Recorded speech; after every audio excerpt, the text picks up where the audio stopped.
I'm Ray Allegrezza with IFRA and editor-at-large at Home News Now, and want to welcome you to the most recent edition of The Last Word. If this is your first time, we're thrilled you're with us.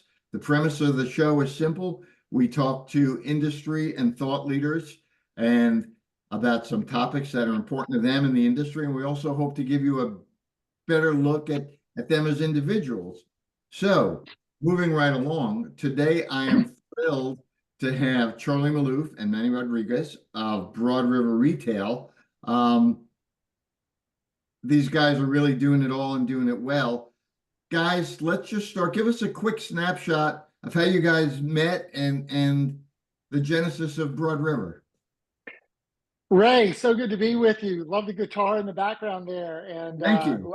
Yeah, keeping it fresh. Manny and I have known each other for many years prior. So I am a Broad River was first store opened May 2003 by Jonathan Ishii and Jackson Moore. I joined the company 2 years later. I had known and worked with Jonathan back in Mississippi. Then he went to grad school at Vanderbilt. And when he started the Ashley store, we kept in touch. I joined May 1st, 2005. And then near the end of Manny and I had known each other socially for many years in the Charlotte area, and he was doing great things in his career. And then around the end of 2014, as serendipitous as it was, we had one of our executives was leaving the company to move into a different kind of career and industry. So we had an opening, and around that same time, Manny was leaving the company that he was a public company that he was an executive with, because I think they wanted him to move to San Francisco, and his wife was based here in Charlotte with her family and his family, and they wanted to stay kind of in the Carolinas. So we had an opening, and it was great kind of divine timing, and we kind of met, and it was just like, all right, come on board. So he came on board to lead our talent team, because we needed, in retail, you always need great talent, and has just grown and prospered and thrived through that. And through that, 2015 was a very pivotal and foundational year. And eventually, what would happen in 2015, I would get promoted to president and CEO. My first move was to promote Manny. So Manny would then get promoted. He was, I think, a director at the time, to a vice president. And eventually he would become our COO and join forces. He'd become an owner and a COO, and then join forces with me and one other partner that we had to lead a management buyout, in June of 2018. So that would be about 6 years ago now. So we've had control of the company here for 6 years, and really we bought it just because we felt like we were called to do it, and to have it be to run it, to steward the business as well as we could for as long as we could. So we felt called to do so, and so we're just trying to take it one day at a time, and we enjoy working together, and have had a lot of fun, and we could say a whole lot more on that, but I'll let Manny chime in whatever he's got to say. Yeah, no, I think Charlie answered it well. So, Ray, that's, I mean, there's been a lot of history here. There's been a lot of instances where we've just had extreme gratitude for just timing, for relationships that we had that just kind of naturally and organically came. I still remember the first conversation I had with Charlie back in 2014 at a Caribou Coffee off Park Road here, where we talked about kind of aspirations and things that we, if we could, here's what we would go do. And so, fast forward to almost 10 years now, it's really exciting to see that some of those same conversations that we had back then are now not just coming to fruition, but we're in like the second iteration of them. Like we're building off those ideas that were those seeds that were planted back then are now really starting to take shape. So it's been a really, really fun ride. Excellent. Well, you guys are exceptional retailers, and I'm shamelessly going to plug you. This is why IFRA is so thrilled. October 25th, right before market starts at High Point University's convention and arena, we're going to present you guys well-deserved Retailer of the Year. You do so many things well on so many levels. Last December, I believe you guys were recognized for the second consecutive year as being among the 50 fastest growing companies in the Charlotte area. You're memory makers. You celebrate the team. Manny, you're in charge of kind of people. Talk a little bit.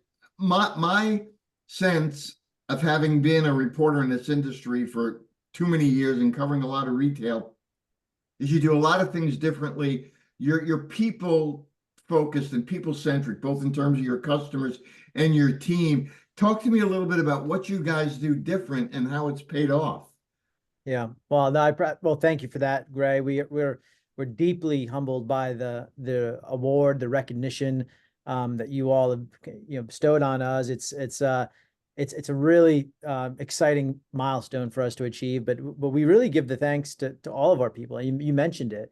One of those conversations that Charlie and I had years ago was how important people are in this business, in any business, but specifically what we do in furniture, in the customer experience realm, in retail, is having a really strong team, that's and building a culture over time that is built on just all of our key integrity, collaboration, all of our key core beliefs. But here's what we've learned a lot when it comes to building a culture. We've learned that you can't microwave it. It doesn't work. It doesn't arrive quickly. It's kind of like, and I grew up in the Northeast, so I had no idea what a crock pot was, but it's kind of like a crock pot approach. It takes time, and you have to add folks to the team who want to be additive to it, that will help kind of propel and move the culture forward. The beautiful thing about that, Ray, is that when you have a culture that we are so proud of, our customers feel it. Our customers, when they walk in, you can sense. I mean, you've been in enough showrooms to know when you walk into that location, that store, you can kind of sense, like, is the team in here having a good day or is it a bad day in here? It's like you kind of get that vibe, and so we want to ensure that our customers are walking in and having an amazing experience. We're partnered with the best furniture manufacturer that's ever existed in Ashley, and so we're super thankful for that. But it also comes down to kind of being intentional.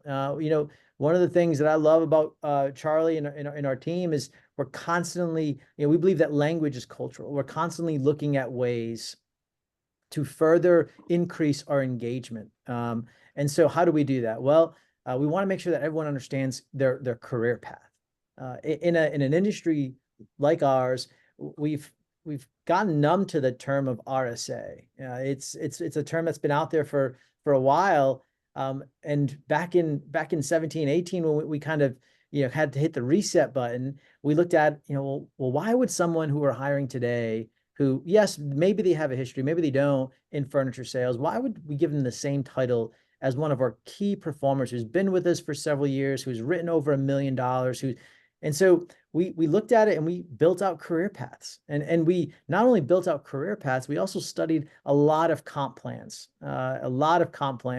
and we put together a comp plan for our people that was focused on performance, being performance-based. We love the meritocracy approach where everything is earned, nothing is given. And so that really has been the fuel, our people, our culture, looking towards our purpose of furnishing life's best memories. That's really been the fuel that has helped us with a lot of these accolades, but ultimately helps us deliver each and every day on our customer experience. Perfect. Charlie, talk to me a little bit about the memory makers. For those who don't know what a memory maker is, who are they and why are they? Yeah, well, I'll pick up where Manny just left it off. So Manny said our purpose is furnishing life's best memories. When we unveiled that purpose statement, and by the way, prior to unveiling it, we had a mission and core values, and then we had launched a vision statement, and we couldn't get consensus to the purpose statement as an executive team. Kind of had a nudging of what it was, sealed it for 11 months, and did not formally announce it or decide on it until we completed the management buyout nearly 1 year later. and then said, well, how will we launch this intentionally? And so we did it at a big leadership summit where we brought in some big speakers, like Inky Johnson, but we, part of that, there's a lot that was to that particular event, and that was in August of 18. Part of that was we said, hey, Disney has cast members, and what do you call your people? Do you call them employees, constituents? I've heard people say subordinates, teammates, co-workers. We said, no. To reinforce our purpose of what we do, we're going to call ourselves memory makers, because we believe that purpose begins with identity, and identity can be such a powerful North Star. And so just to kind of reinforce what we do, why we do, we are memory makers. And so we've had a lot of fun with that. And so that's who our memory makers are. It's anyone who works at Broad River Retail is considered a memory maker. And it just kind of elevates the persona above, well, you're an employee, you're a teammate, you're a constituent, you're a coworker, you're a colleague. No, you are a memory maker, and that's got some cachet to it. Perfect. It's been said retail is theater. I would submit it's also storytelling. And you guys have a number of ways, both visually and non-visually, of telling stories. Talk to us a little bit, for those who might not have ever watched an episode from the river. Talk about that. Tell me about that, how you do it, and what the intent is. By the way, I had some intention of bringing two of the books. I didn't know what questions exactly you would ask. And there's two other books that I had, and I forgot to grab them from my bookshelf. But you talk about story. There's Don Miller's Building a Story Brand. Right. You've read that one, and then we talked about purpose. The guy who wrote the story of purpose, we had him come speak to at that August event along with Inky Johnson, Joey Ryman. He was a professor and a brand strategist from Emory University and from Atlanta. And we flew him in and to come speak to us. So anyways, we love storytelling. I'm so glad that you brought that up. And so 3 years ago, we had this inkling to say, there's, first of all, we love audiobooks. We love audio. We love the ability to listen to something while we're at the gym, while we're driving, while we always can kind of be learning and taking things in. And so rather than just like having frivolous noise or music, we like to kind of learn. And so big fans of podcasts, and kind of had this inkling of, if you listen to a lot of podcasts, what they do is they get people, they interview people who've had a lot of tremendous success at business or in their career, who are super well known, who are really polished speakers, or maybe who are doing like a publicity tour or a book tour or something like that. And then they'll be on the same podcast. They may be on the same 10 ones that you listen to. And we said, you know what? And this was, we just come out of COVID, and you talk about frontline heroes. And I was like, we've got hometown heroes. We have our own frontline heroes and we get these amazing stories. We celebrate them all day, every day. And like, we want to curate those stories that happen in the field of retail, every single day. And there's so much content here that we get a front row seat to. So it was about elevating our memory makers, bringing them front and center, and telling their unique story. They're not going to be as polished. They're not a public speaker. They're not doing a book tour. But for that 1 week or so that they're featured on the podcast, then they get to tell their family about it and share it with their friends. They feel so elevated. So it's really about elevating the memory maker, and it's called Stories from the River. You can subscribe on YouTube, on Apple or Spotify, wherever you get your fresh podcast content. But it's really become a thing where people learn about our company. It's really elevated the brand by and we're pretty open about it. We are open about the fact that we have stood on the shoulders of giants and have learned from so many others. And that's the great thing about our industry. It's very open-handed. It's very much, it's not like closed door and competitive. It's very open-handed, and we've benefited from that over the years. And so just with an open-handed spirit of abundance, mindset, we want to share and give back. So we might talk about our approach to business or programs that we have or partners who we have, because we want to elevate our partners. So it's really grown over the 3 years that we've been doing it. We're getting close to episode number 200. But right now we're in the series of our talking about Manny did a series with our Founder Scholarship Fund winners. Previous to that, we did a series of our experience at the Purpose Summit. So it's taken a lot of twists and turns, but that's a little bit on the podcast. It's really become a great way for potential new hires to learn about our company, which was an unanticipated benefit, or for people who work with us to kind of get motivated or fired up, say, oh, I didn't know that Leah does this, or Jamar does this. Oh, okay, that's a great idea. So they inspire each other. Yeah. Well, in addition to being a teaching tool to people that are not familiar, Manny, I'll throw this one back at you. As someone involved with the podcast, what have you learned? What were some of the surprises what are some of the takeaways that you've taken from doing this? Yeah, well, it's a great honor. I love the opportunity to sit with our memory makers and kind of just allow them to be heard. And to Charlie's point, it is pretty special. It is pretty special to kind of sit there with them and share parts of their story that in a different way, in a more meaningful way sometimes. So I would tell you, Ray, we have a theme, a word of the year. We've had it for the past several years. This year, our word of the year is connect. And so what Charlie just mentioned, and it's another way of how we get better connected. And so connecting with our memory makers, whether it's sitting there and interviewing them, it's also a way that we get to connect with future memory makers, right? Future memory makers who are contemplating. We hear that Charlie and I are constantly interviewing, retail leaders or leaders that are thinking about joining our organization. And for the most part, they always cite, well, I've listened to your podcast and I've heard about how you think about this. It was actually, what in some cases, it's actually things on the podcast that get them even more excited about coming to join Broad River. So it's a great connection tool. That's what I would say. And it really aligns with our desire to make sure that folks, that we can further educate folks about our partners, about our industry, about what makes us maybe a little bit different,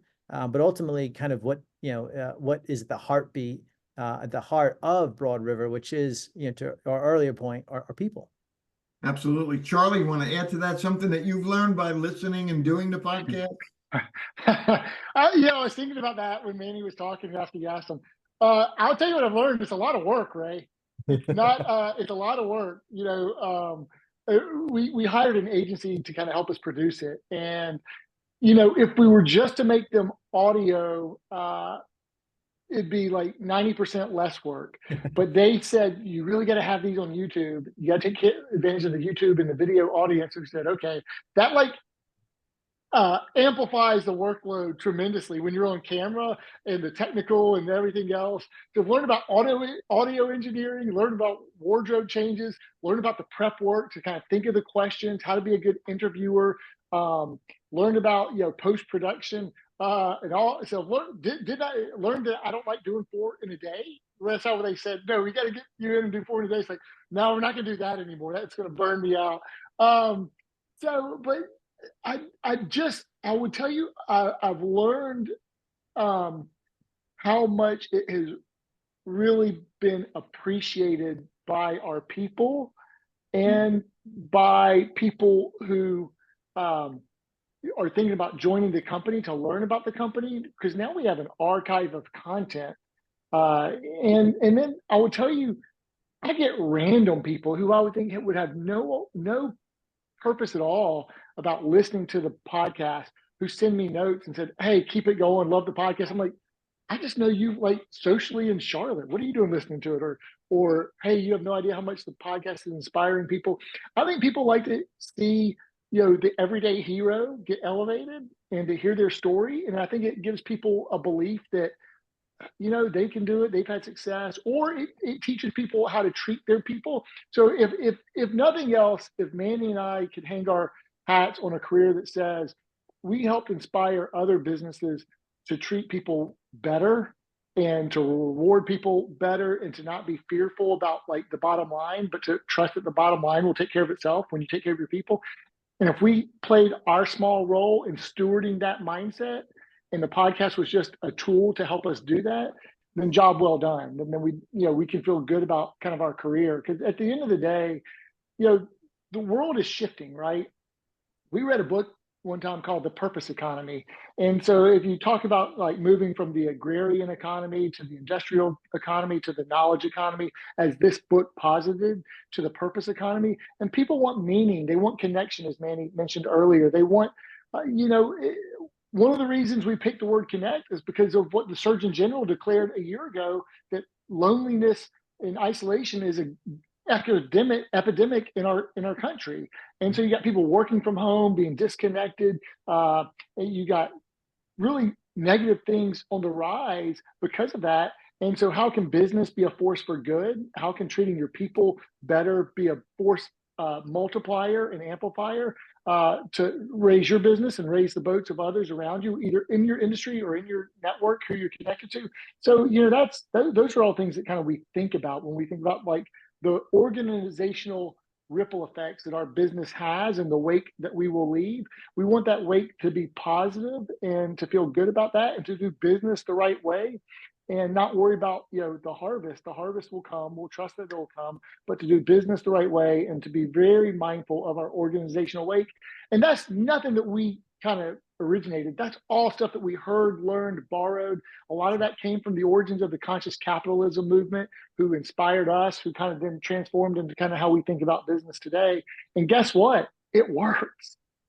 Yeah, I mean, as somebody who's become a big fan of podcasts, I think it takes the place of the radio in the 20s and 30s, and as the technology has made us faster, better, smarter, more efficient, it's also made us, I think, less connected, a little more sterile. There's automated this. You don't do your banking with a live teller, you do it automated. So this reminds us that we're human, and it allows you guys to present a persona and a face.